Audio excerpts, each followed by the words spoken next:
अध्यक्ष महाशय, उच्च गुरुजन वर्ग आणि माझ्या स्पर्धक मैत्रिणींनो, आजचा माझा विषय आहे लोकमान्य टिळकांचे बालपण. अहो, आपण इतिहास वाचतो, लिहितो. या भारत देशात अनेकांनी इतिहास घडवले, पण त्यांच्या नावाशिवाय भारताचा इतिहास अपूर्ण आहे. ते म्हणजे लोकमान्य बाळ गंगाधर टिळक. त्यांचा जन्म 23 जुलै 1856 रोजी रत्नागिरी जिल्ह्यातील चिखली या गावी झाला. त्यांचे पूर्ण नाव केशव गंगाधर टिळक असे होते. त्यांना लहानपणी सर्वजण बाळ असे म्हणत, त्यामुळे पुढे सुद्धा त्यांना बाळ गंगाधर टिळक असे नाव पडले. त्यांच्या वडिलांचे नाव गंगाधर तर आईचे नाव पार्वतीबाई असे होते. टिळक लहानपणापासूनच स्पष्ट व्यक्ती होते.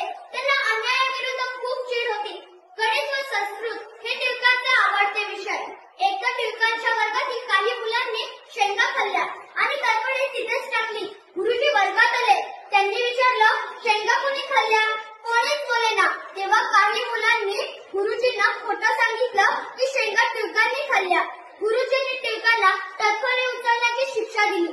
परंतु टिळकांनी तेव्हा ठामपणे सांगितले की मी शेंगा खाल्ल्या नाहीत आणि मी तडफडही उचलणार नाही. या वाक्यावरून गुरुजी चिडले आणि त्यांनी टिळकांना वर्गाच्या बाहेर उभे राहण्याची शिक्षा दिली. लोकमान्य टिळक त्यांनी केसरी वृत्तपत्रातून ब्रिटिश राजवटीविरुद्ध जनजागृती केली. लोकमान्य टिळकांनी लोकांना एकत्रित आणण्यासाठी गणेशोत्सव व शिवजयंती यासारखे सार्वजनिक उत्सव चालू केले. एकदा इंग्रजांविरुद्ध टिळकांनी बंड पुकारले. त्यामुळे त्यांना इंग्रज सरकारने 6 वर्षे मंडयाच्या तुरुंगात राहण्याची शिक्षा दिली. या मंडयाच्या तुरुंगात असताना त्यांनी गीता रहस्य नावाचा एक महान ग्रंथ लिहिला. तुम्हाला माहितीये, लोकमान्य ही उपाधी आपण टिळकांना दिली. अहो, म्हणजे जनतेने दिली. याचा अर्थ लोकांनी टिळकांना नेता म्हणून स्वीकारले असा आहे. लोकमान्य टिळक हे स्वातंत्र्य लढ्यातील एक प्रमुख होते. लोकमान्य टिळक हे एक स्वातंत्र्य सैनिक, समाज सुधारक, पत्रकार व शिक्षक होते.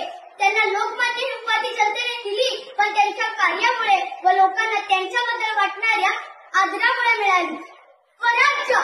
स्वराज्य हा माझा जन्मसिद्ध हक्क आहे आणि तो मी मिळवणारच, अशी सिंहगर्जना करणारे थोर नेते म्हणजे लोकमान्य बाळ गंगाधर टिळक. अशा या थोर नेत्याचे निधन 1 ऑगस्ट 1920 रोजी झाले.